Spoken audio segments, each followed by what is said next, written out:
పీల్చుకో. Ozone పొర రక్షించుకో. శుభ్రంగా ఊపిరి పీల్చుకో. కాలుష్యం వద్దు, ఓజోన్ ముద్దు. కాలుష్యం వద్దు, ఓజోన్ ముద్దు.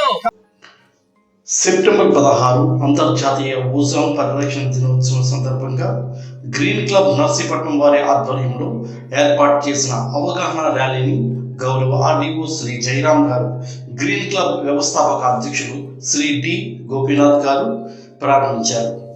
ఓజోన్ యొక్క ఆవశ్యకతను తెలియజేసి దాని పరిరక్షణ అందరూ పాటుపడాలని ఉపాధ్యాయులు మీ యొక్క తరగతి గదుల్లో ఓజోన్ యొక్క ఆవశ్యకతను, దాని యొక్క పరిరక్షణ విధానాన్ని అవగాహన కల్పించేలా విద్యార్థులకు ఉద్బోధన చేయాలని ఆకాంక్షించారు.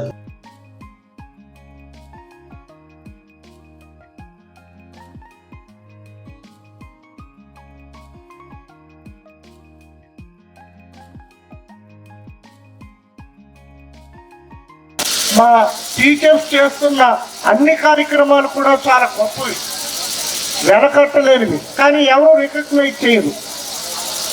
మొన్న ఇచ్చారు వినాయక విగ్రహాలు, మట్టి విగ్రహాలు, దానికి పెద్ద రోజంతా మనం చెప్పచ్చు. ఈ రోజు ఇది ఈ గ్రీన్ హౌస్ ఎఫెక్ట్, కారులో కూర్చుంటే ఎందుకు వేడెక్కుతుంది, ఎంతో చెప్పాలంటే నేను ఒక రోజు కాదు కానీ అలా ఒక గంట నేను స్పీకర్ గారితో ఇక్కడ మొక్కలు నాటించడం కార్యక్రమం ఒకటి పెట్టుకుంటే ఇక్కడ ఎక్కడైనా ఖాళీగా ఉండి ఇచ్చేసినప్పుడు చాలా బాగుంటుంది. కాబట్టి దయచేసి మొక్కలు నాటడం అంటే దాన్ని లాభం ఏంటంటే మానవాళికి ఉపయోగపడేది ఇప్పుడు అవసరం. ఎందుకంటే మనం ఫ్రిడ్జ్లు వాడటం తగ్గించాం, ఏసీలు వాడటం తగ్గించాం, దీనివల్ల ఫ్లోరో కార్బన్స్ అని వచ్చి దానివల్ల ఇదంతా చాలా పొల్యూషన్ అవుతుంది. It's a very good programme.